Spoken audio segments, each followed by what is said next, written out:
Hi hello friends. இன்றைக்கான சிறுகதை. ஒரு ஏழை விவசாயி வயலில் உழுதுகிட்டு இருக்கிறாரு. அந்த வழியாக நகர்வலம் வர்ற அரசர் அமைச்சர்களோடு வந்து கொண்டிருக்கிறார்.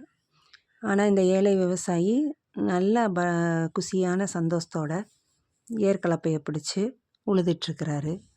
உழுகும்போது நல்ல நல்ல பாட்டுகளை சத்தமாக படிச்சுக்கிட்டே உழுகிறாரு.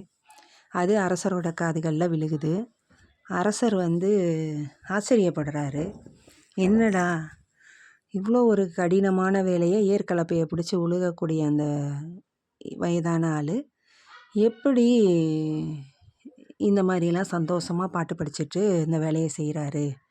ஆனால் நம்மளுக்கு அவ்வளோ பணங்காசு அரண்மனை எல்லாம் இருக்குது.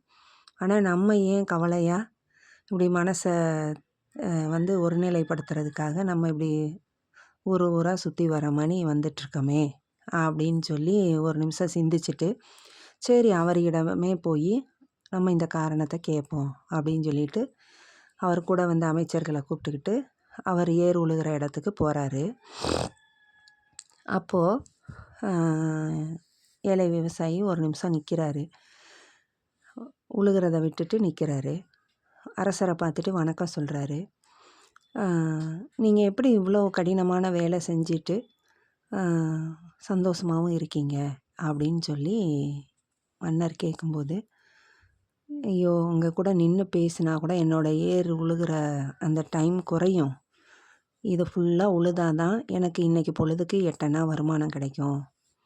இதை உங்கள்கிட்ட பேசுகிறத என்னோடய முதலாளி பார்த்தா கூட எனக்கு அந்த ஊதியத்தை குறைச்சிருவார் அப்படின்னு சொல்லும்போது, இல்லை நீங்கள் சொல்லுங்கள், நான் அதுக்கப்புறம் என்னன்னு முடிவு எடுத்துக்கலாம் அப்படின்னு சொல்கிறப்ப, 8 அணான்றது மிக குறைந்த தொகையாச்சே, இதில் எப்படி உங்கள் குடும்பத்தை நடத்துகிறீங்கன்னு சொல்லி மன்னர் கேட்குறாரு.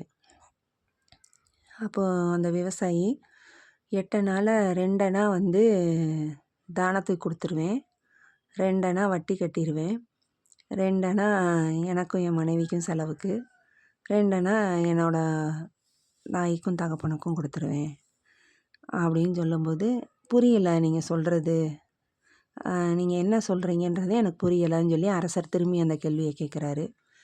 அப்போ அதுக்கு விவசாயி காரணம் சொல்கிறாரு.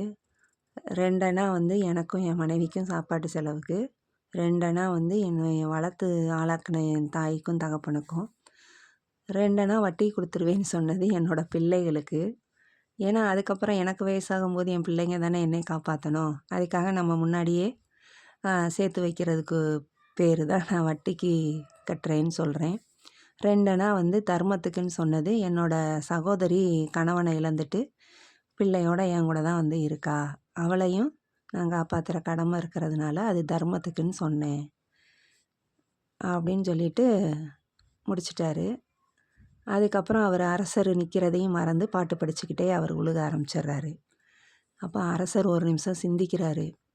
8 அணாவை வச்சு தான தர்மம் பண்ணி வட்டிக்கு கொடுக்குறேன்னு கொடுத்து தானும் சாப்பிட்டு தன்னை பெற்றவங்களையும் காப்பாற்றுற இந்த மனுஷன் மிகப்பெரிய மனப்பான்மை உள்ளவன், இவனை பார்த்து நம்ம கற்றுக்கணும் அப்படின்னு சொல்லிட்டு சந்தோஷமாக உற்சாகமாக கிளம்புறாரு.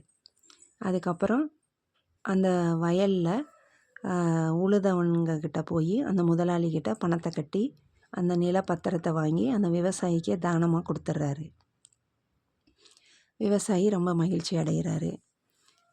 இப்போ உழுதவனுக்கே நிலம் சொந்தம் அப்படிங்கிற கருத்தை நான் பதிவு பண்ண வரல. ஆனால் இதில் நம்ம கிடைக்கிறத வச்சு சந்தோஷம் அடையணும் அப்படிங்கிற கருத்து தான் நான் பதிவிடுறேன். நம்மளுக்கு குறைவான வருமானமும் கிடைக்கலாம், நிறைய வருமானமும் கிடைக்கலாம். அப்போ நம்மளுக்கு எது எவ்வளோ கிடைச்சாலும் ஒரு பத்தாத சூழ்நிலை தான் நம்மளுக்கு இருக்கும்.